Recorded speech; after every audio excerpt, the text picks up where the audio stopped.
Assalamualaikum warahmatullahi wabarakatuh.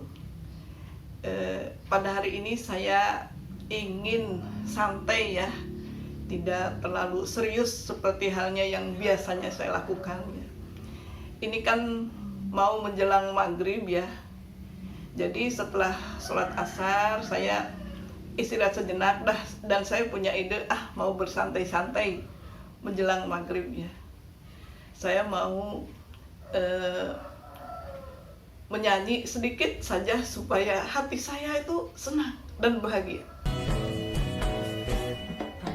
Mengapa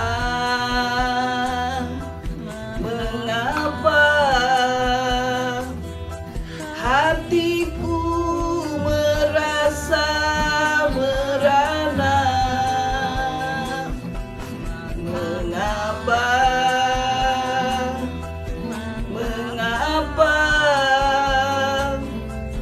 hatiku merasa disiksa?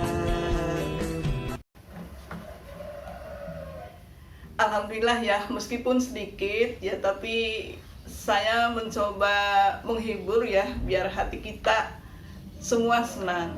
Karena kalau lagunya panjang ya tentu kan klaim hak cipta, jadi saya cuma sedikit saja. Terus kenapa tadi saya lagunya yang seperti itu? Ya itu mah kesukaan saja ya. Jadi lagu galau tidak mesti sedang galau ya. Jadi ya ada saatnya. Sebenarnya saya tuh sukanya lagu semangat, tetapi kadang-kadang saya juga suka lagu galau gitu. Untuk variasi aja ya, variasi supaya hidup itu kan bervariasi. Ada tinggi, ada rendah, ada suka, ada duka, itu bervariasi. Jadi lagu pun ada yang semangat, ada yang slow ya.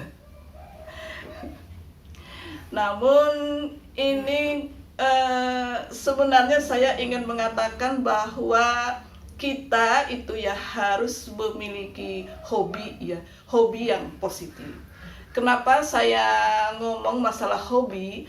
Karena hobi yang positif ini sangat membantu kita sekali ya, sangat membantu kita ketika kita itu ada dalam kondisi yang down ya, ada dalam kondisi yang kurang bagus. Artinya ketika kita mengalami kepahitan dalam hidup, kepedihan, keperihan, masalah, kita itu tidak akan terlalu stres ya.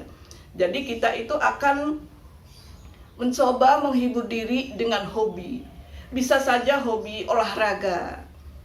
Kebetulan saya juga memang hobi olahraga ya, senam aerobik. Bisa juga hobi selain olahraga, bisa bermain musik ya.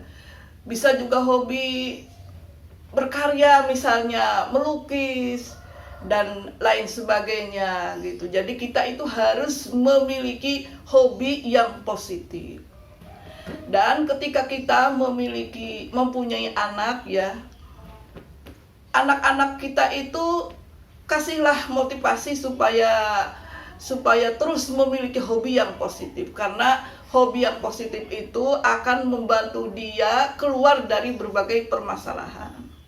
Coba bayangkan ya, kalau misalkan kita tidak memiliki hobi ya, ketika kita ditimpa masalah itu, maka kita akan stres, wah masalah berat menimpa, maka kita akan stres. Tetapi kalau kita memiliki hobi, misalnya hobi bernyanyi, karaokean, atau misalkan kita hobi olahraga ya, maka kita itu akan ternetralisir lah masalah-masalah dalam kehidupan kita itu. Jadi kita nggak merasa berat karena ada penghiburnya, ada penyemangat ya. Jadi orang itu harus memiliki hobi. Dan ketika anak kita memiliki hobi, doronglah hobi anak kita, doronglah, kasih motivasi. Karena di samping hobi itu juga sebagai penghibur ketika kita susah, hobi itu juga bisa menjadikan suatu alat untuk mencari uang ya. Bisa saja dia mencari uangnya dengan cara olahraga apa yang dia sukai. Ya misalkan dia hobi tenis meja, bisa disalurkan menjadi profesional. Bisa juga kalau suaranya emas, suara bagus menyanyi, disalurkan menjadi penyanyi, ya gitu. Ya kalau kita sih sebagai orang tua ya memiliki hobi itu boleh saja yang lain profesional, tetapi kalau saya sendiri ya kalau kita minimal ketika kita menghadapi masalah, kita tidak terlalu berat dalam menghadapi masalah. Karena dalam hidup itu pasti akan ada masalah. Entah masalah keuangan, masalah ekonomi, entah masalah hubungan sosial bermasyarakat, entah masalah kesehatan, dan masalah-masalah yang lain. Jadi supaya kita tidak stres dalam menghadapi kehidupan, maka kita harus memiliki hobi. Ya. Jadi karena ini saya sedang ngabuburit, makanya saya tentunya setelah selesai masak, karena masak utama, ya masak dulu bagi keluarga, ya. Setelah masak baru saya memiliki waktu luang untuk happy ngabuburit kadang keluar, kadang di dalam. Ya. Yang penting hati selalu bahagia. Ya, mungkin itu saja dari saya ya. Wassalamualaikum warahmatullahi wabarakatuh.